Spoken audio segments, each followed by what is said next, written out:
কালকে পয়লা বৈশাখে মাছ মাংসের সঙ্গে পটলের এই রেসিপিটা বানিয়ে দেখবেন নাকি? মাত্র ১০ থেকে ১২ মিনিটের মধ্যে হয়ে যাবে। কোনো ঝামেলা ছাড়াই। ১ম এই দেখুন আমি এখানে পটল নিয়ে তার গাগুলো ছুলে নিয়েছি আর মাঝখান থেকে কেটে নিয়েছি। একটু নরম পটল নেবেন তাহলেই ভালো লাগবে। একটু দানা হয়ে গেলে কিন্তু এই রেসিপিটা ভালো লাগবে না। ১ম এই গ্যাসে কড়া বসিয়ে তেল গরম করে এখানে পটলগুলো আমি ভেজে নিচ্ছি।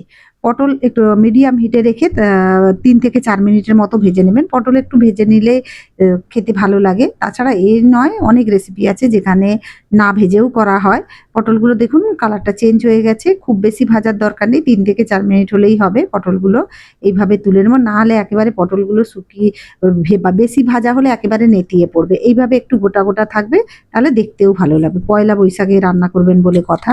এখানে দেখুন আমি তিল আর পোস্ত মিশিয়ে রাখি।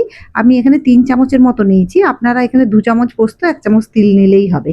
২ টো কাজু নিয়েছি আমি আর কয়েকটা কাঁচা লঙ্কা। যেহেতু আমার পটলের পরিমাণ অনুযায়ী আমি ৬ টা পটল নিয়েছি, সেই হিসেবেই আপনারা চাইলে কাজুর পরিমাণটা বাড়াতে পারেন। ১ম এ শুকনো একটু গ্রাইন্ড করে নেব। তারপর এর মধ্যে জল দিয়ে এটাকে ভালো করে পেস্ট করব। তাহলে পেস্টটা তাড়াতাড়িও হয় আর খুব ভালোও হয়। দেখুন আমার পেস্টটা রেডি হয়ে গেছে। খুবই সিম্পল রেসিপি, খেতে খুবই ভালো লাগবে। ডাল ভাতের সঙ্গে তো ভালো লাগবেই। এছাড়া পোলাও, ফ্রাইড রাইসের সঙ্গেও ভালো লাগবে। এরপর আমি এখানে দেখুন আমি এখানে শুকনো লঙ্কা, তেজপাতা আর কালো জিরে ফোড়ন দিয়ে কাঁচা লঙ্কাটা দিলাম। দেওয়ার পরে আমি এখানে মসলার যে পেস্টটা করে রেখেছিলাম দিয়ে দিলাম। দিয়ে গ্যাসের ফ্লেমটা মিডিয়াম হিটে রাখলেই হবে। খুব বেশি এটাকে কষানোর দরকার নেই। হালকা করে এটাকে একটু ভেজে নেব। আ বেশিক্ষণ ভাজা পোস্ত, তিল, কাজু কোনোটাকেই বেশি ভাজার প্রয়োজন পড়ে না।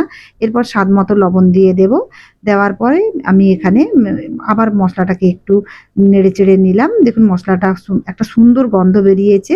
২ থেকে ৩ মিনিট ভাজলেই হবে। দেখুন মসলাটা পুরো তেল ছেড়ে দিচ্ছে। আর এরপরে আমি এর মধ্যে পটলগুলো দিয়ে দেব। পটলগুলো দিয়ে দেওয়ার পর আমি পটলগুলোকেও এর সঙ্গে মিশিয়ে নেব, যাতে পটলের যে মাঝখানটা কাটা আছে সেখানে যেন ঢুকে যায় মসলাগুলো। এরপরে মিক্সিটা ধুয়ে, কোনো কিছু ফেলা যাবে না, মিক্সিটা ধুয়ে অল্প পরিমাণে জল দিয়ে দিলাম।